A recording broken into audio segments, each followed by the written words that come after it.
Welcome to the Retail Insider video interview series. I'm your host, Craig Patterson, and we're joined here today with a special guest. This is Jared Gordon. He's one of the members of Faculty of Change. You've come out with a report here on high net worth individuals. Let's talk about it, Jared. Sure, looking forward to it. Thanks for making the time, Craig. Let's get right into it here. Now, can you just give us a high level overview of the report where we dive into different sections?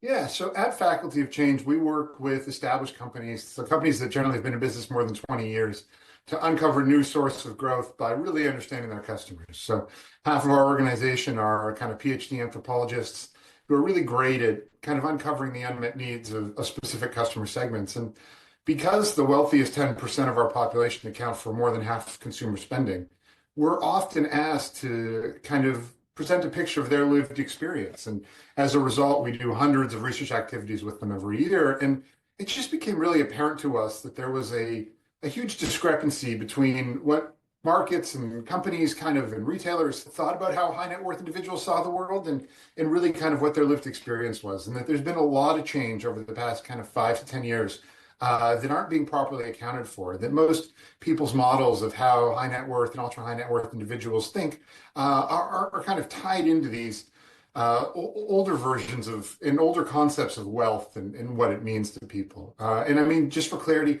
when we talk about high net worth, we talk about more than $1 million in cash investable assets, and we talk about ultra high net worth, and that's generally more than 25 in cash investable assets. We have one topic here, the status fog and new luxury signals in retail. Can you tell me a little bit about that?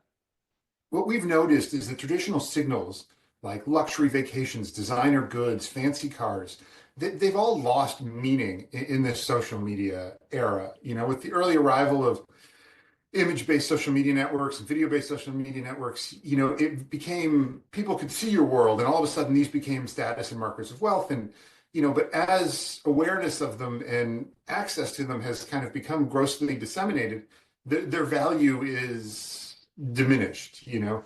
As soon as you can rent a studio that looks like a private jet for $100 an hour, you know, the actual shot on a private jet is devalued dramatically. And for high net worth individuals, status is an incredibly important marker of themselves, and it's how they conceive of a lot of their aspects of identity. You know, sometimes if you ever ask yourself, why does someone with 25 million in the bank, you know, still work, right? And it's because their sense of self can be so tied up in seeing that number go up.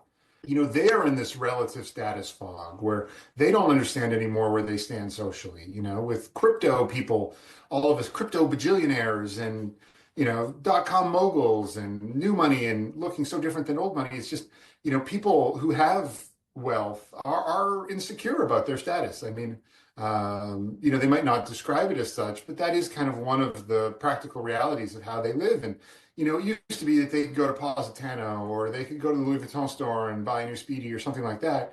But, you know, now that doesn't mean the same thing that it does. You know, a Chanel bag doesn't necessarily mean that you're wealthy.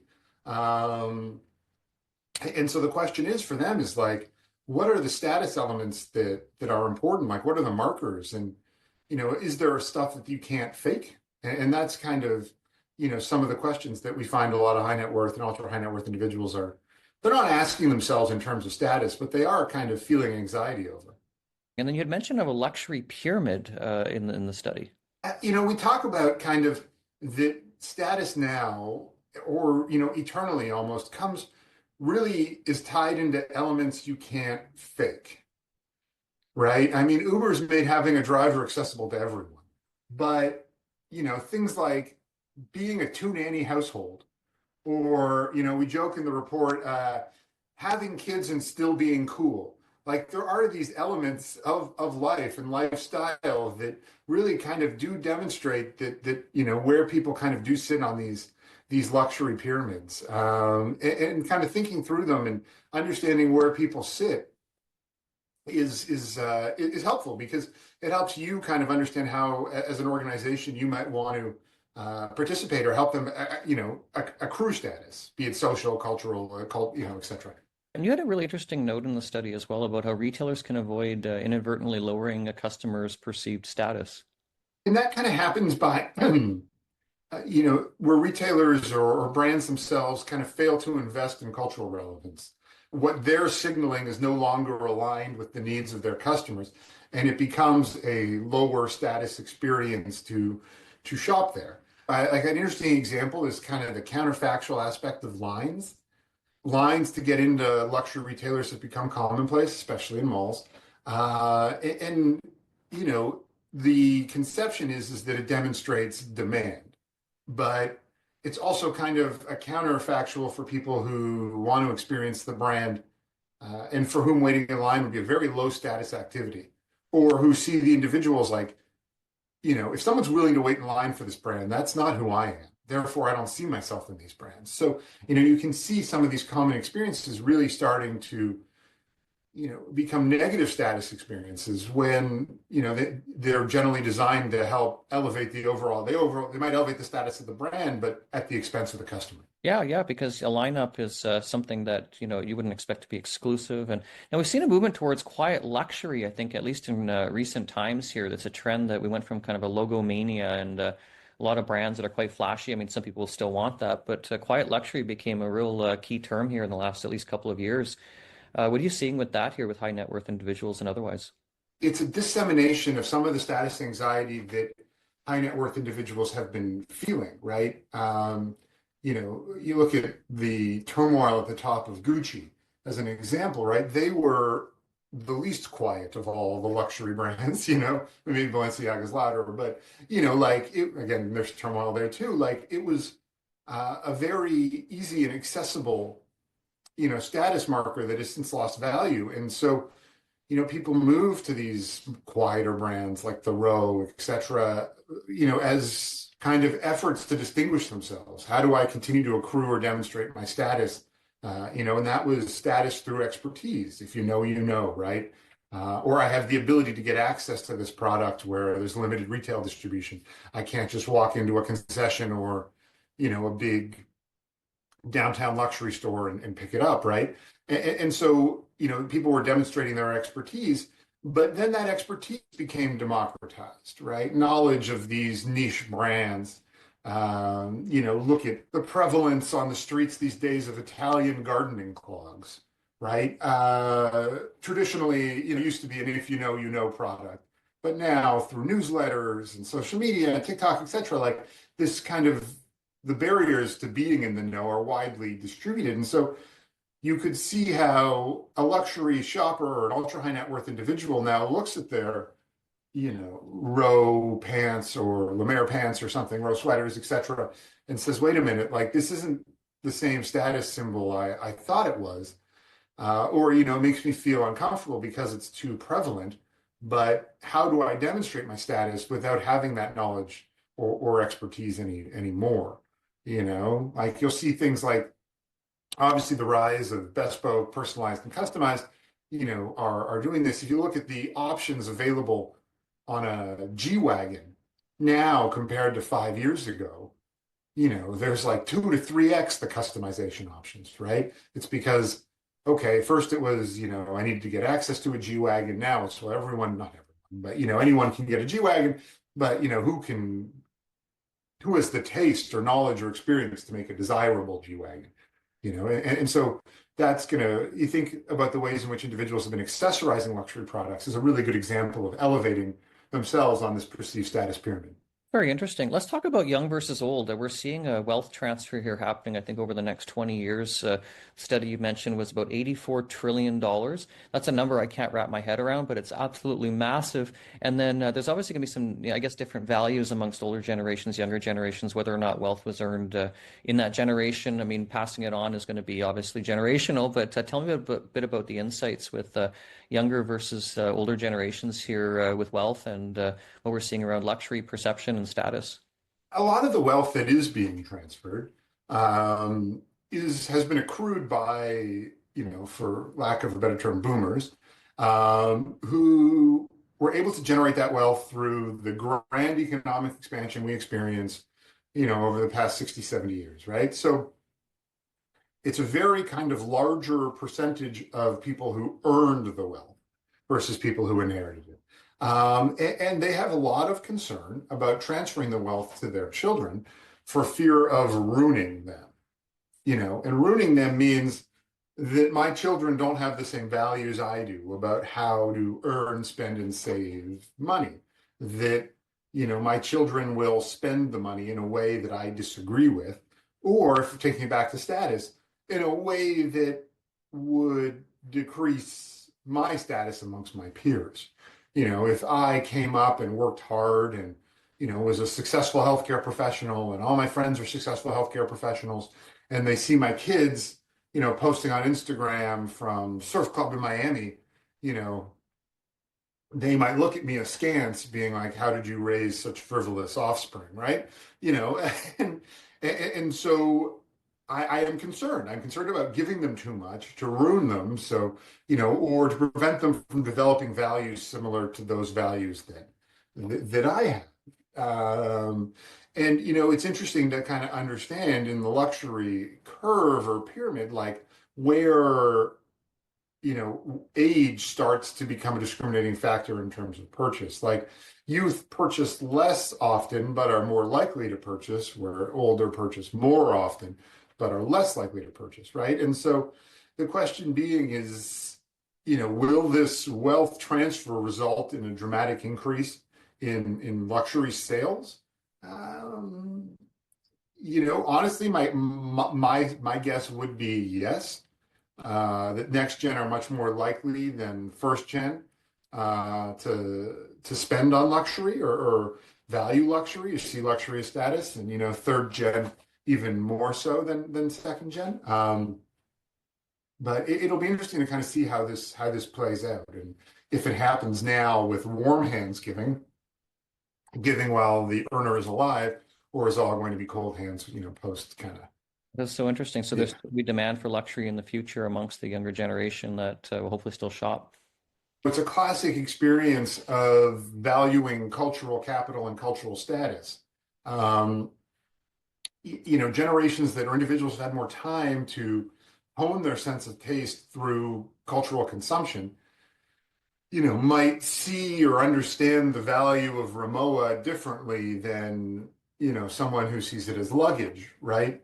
Someone who sees it as entering and participating in a conversation of, global tastemakers, travelers, and adventurers is going to look at it much differently than someone who sees it as a functional product to whom, the warranty is not comparable to a Tumi, right?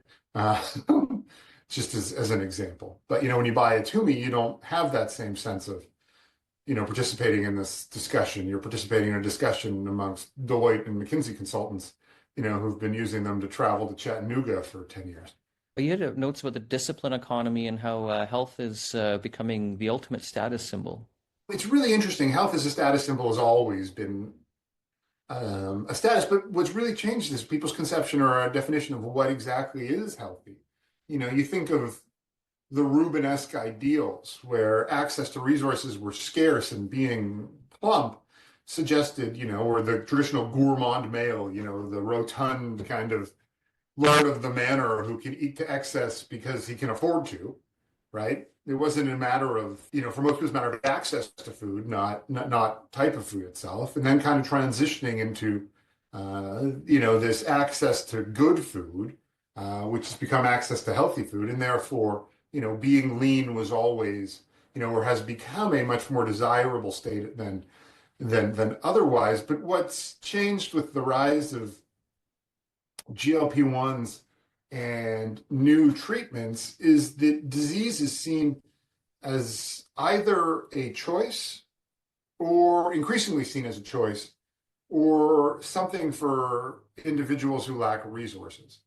You might not be plus size because, the only, with the conception being, it's not something I agree with, but the conception being that you are plus size because you choose to be, right? You are not taking the drugs or you do lack the discipline. It's this concept very similar to like what you heard of like fat shaming in the 80s, but in the 90s, but, pushed to the extent of other diseases as well. Oh, like you're suffering from cancer. Well, you didn't get it early because you couldn't afford a preventative MRI that are 5K a year, right? So, amongst individuals with access to resources, their health is increasingly a signifier. And illness is increasingly a very low status or status destroying event in ways that it hasn't been before. I would not have equated that to status, and it makes perfect sense at the same time. Fertility, I think, is going to be the big one. I know this sounds very strange, but fertility is going to be a huge status marker going forward. Either your ability to afford, 3, 4 kids, or your ability to afford the fertility treatments necessary to get to the 3, 4 kids. That, it's going to be increasingly common amongst high net worth individuals that they have more than 2 kids, because it's going to be they're going to have the option to, where others many won't. And two, it's going to be increasingly common. And so people do what they see, they're keeping up with the Joneses.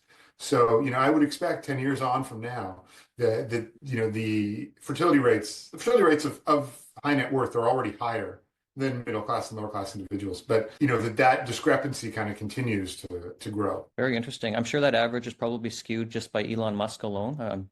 I'm kidding. Right. But he's terrifying, those numbers. But like, I think he's a bit, he's a canary in the coal mine almost on this one. Yeah, yeah. Well, interesting stat that I'd heard was, well, not really a statistic, but in New York City, apparently, it's a status symbol to be able to have a third child, because that means you can afford an apartment which has an extra bedroom. And in some cases, not so much in Manhattan, but in some places, having a third child means you need a larger car, which is a little less prestigious. But having that larger apartment because you've got a larger family and being able to afford that, I guess, would be looked at as a status symbol. Yeah, and when tuition is $75,000 a year, right? And that's for, preschool, elementary, etc. Having a third kid is, right, My is God. also, but Yeah. it's interesting because it's one of those things you can't fake. The other thing that we always that was interesting that we said was like being cool and not being online is also something that you can't fake, because you need access. You need to be in the spaces. You need to be going to the museums or in the cultural conversations or, attending the things that require access to resources. And it's incredible that culture's been so democratized. Anyone with internet connection, can know what the coolest bars and restaurants in any city in the world are. But, without being online and still having that, like that demonstrates that, you are surrounding yourself with opportunities and individuals who have that knowledge, right? You know.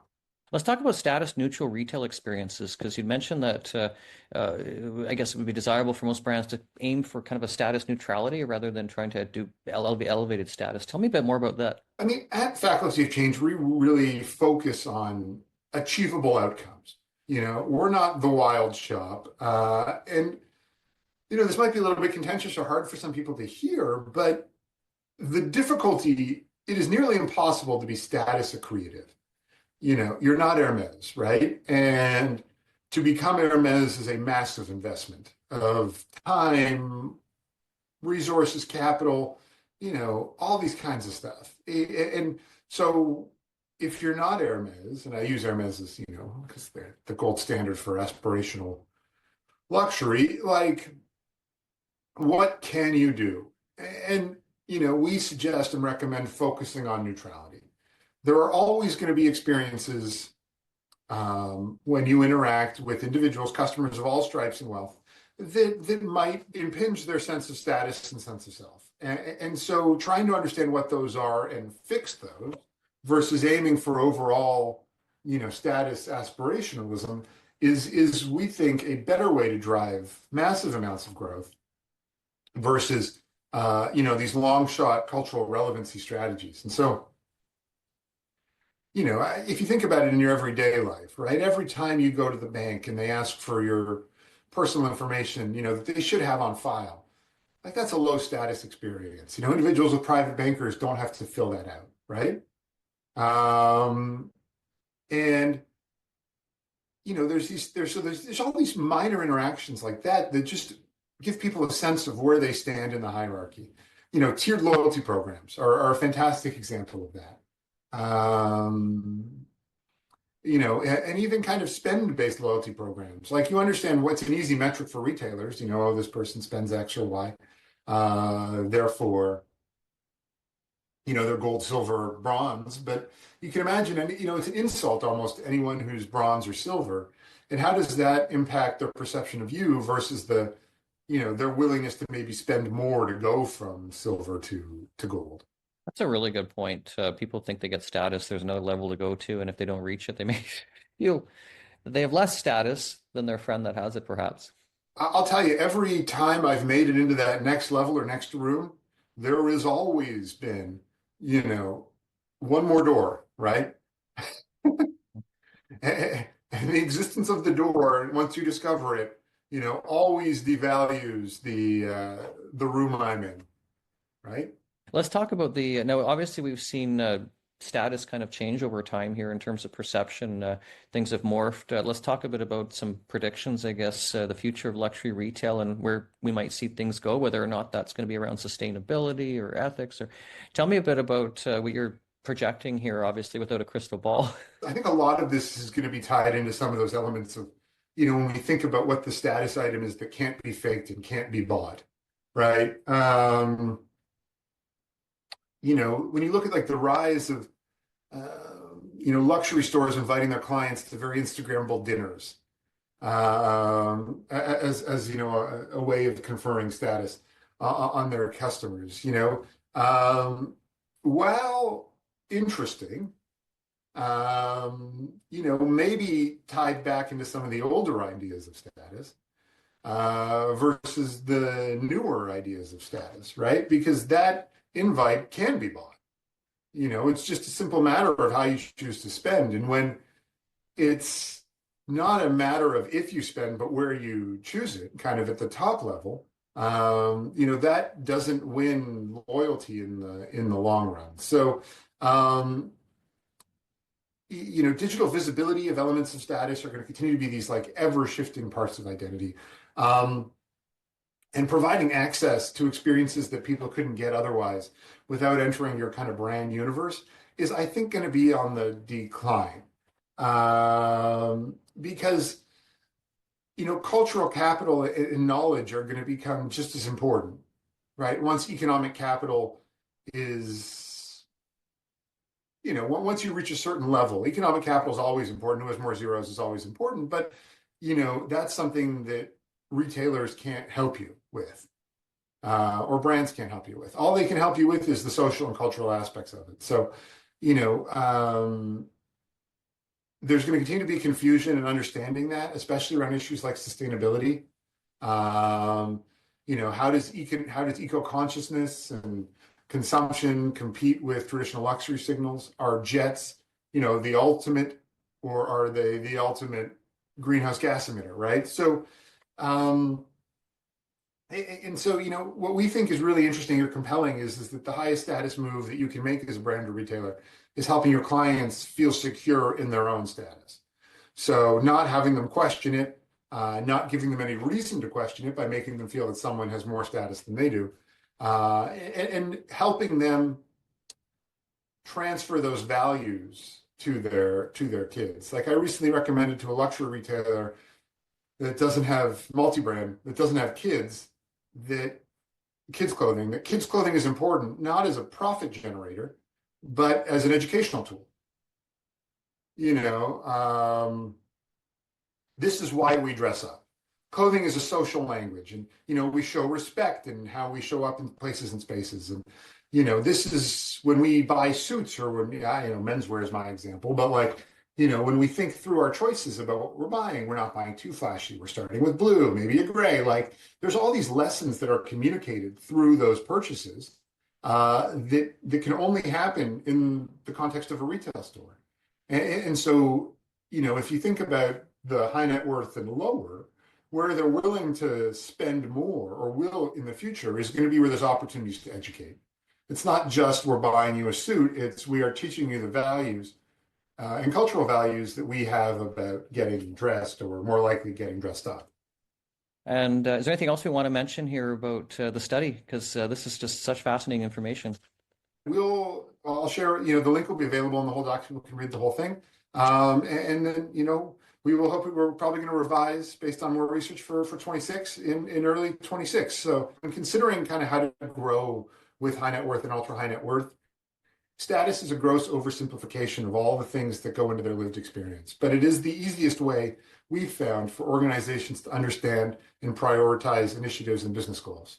The nuance is helpful and important in the long run. But if you're really trying to make a meaningful difference, using status as a framework is a really easy way to align, your merchandising teams, your marketing teams, all the way through the organization to kind of think about and think differently about how they're approaching interacting with customers at kind of all different income levels. This has been a really fascinating conversation and learned a lot here. Thank you so much. This has been Jared Gordon, Managing Partner of Faculty of Change. Thank you so much for joining us, Jared. Thank you so much for having me, Craig. Always a great conversation. And I'm Craig Patterson, founder and publisher of Retail Insider. Thank you so much for watching or listening to this today and however you're consuming this content. Be sure to subscribe if you haven't already. Take care and bye for now.